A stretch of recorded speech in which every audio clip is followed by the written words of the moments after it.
রাজ্যের দেওয়া রিপোর্ট অনুযায়ী অভিষেক বন্দ্যোপাধ্যায়ের বিরুদ্ধে 16টি এফআইআর দায়ের হয়েছিল। তার মধ্যে 4টি এফআইআর ইতিমধ্যে অভিষেক বন্দ্যোপাধ্যায় রক্ষা কবচ পেয়েছেন।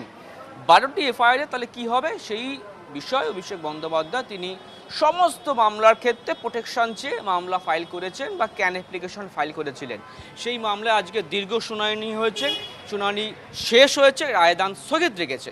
কিন্তু এই শুনানি চলাকালীন কলকাতা হাইকোর্টের বিচারপতি সৌগত ভট্টাচার্য তিনি বলেছেন পর্যবেক্ষণে 4 মের পরে যে সমস্ত অভিযোগ দায়ের হয়েছে, যার ভিত্তিতে এফআইআর হয়েছে, সেই সমস্ত ক্ষেত্রে কোনো কড়া পদক্ষেপ নেওয়া যাবে না, অর্থাৎ হেফাজতে নিয়ে জিজ্ঞাসাবাদ করার কোনো প্রয়োজন আছে বলে আদালত মনে করছে না।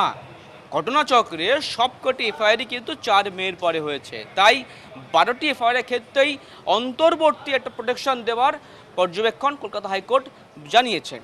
যদিও রাজ্যের সমগ্র আপত্তি ছিল যে কোনোভাবে প্রোটেকশন দেওয়া যাবে না, যদি প্রোটেকশন পেয়ে যায় তাহলে কিন্তু সে তদন্ত সহযোগিতা করবে না।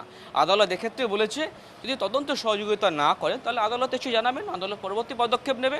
আদালত এটাও মনে করিয়েছে 2022 সালে একটি মামলার ক্ষেত্রে কলকাতা হাইকোর্ট 13টি এফআইআরের উপর স্টে দিয়েছিল ইনভেস্টিগেশনে। এমনকি ভবিষ্যতে ওই মামলাকারীর বা আবেদনকারীর বিরুদ্ধে এফআইআর করতে গেলে আদালতের পারমিশন নিতে হবে। তিনি ছিলেন শুভেন্দু অধিকারী, সেই রেফারেন্সও কিন্তু আদালত তুলে ধরেছে রাজ্যের কাছে। তাহলে সেইটি কীভাবে সম্পন্ন হয়েছিল? রাজ্যের তীব্র আপত্তি রয়েছে যে কোনোভাবে প্রোটেকশন দেওয়া সম্ভব নয়, অনেক মামলা ইনভেস্টিগেশন চলছে, তাহলে তদন্ত সহযোগিতা করবে না।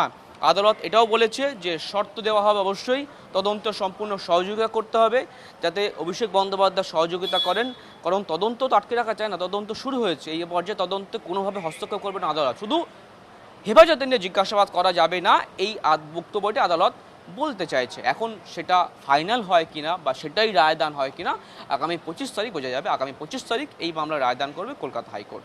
সৌমেনের সঙ্গে অর্ণবংশ, জি 24 ঘন্টা, কলকাতা।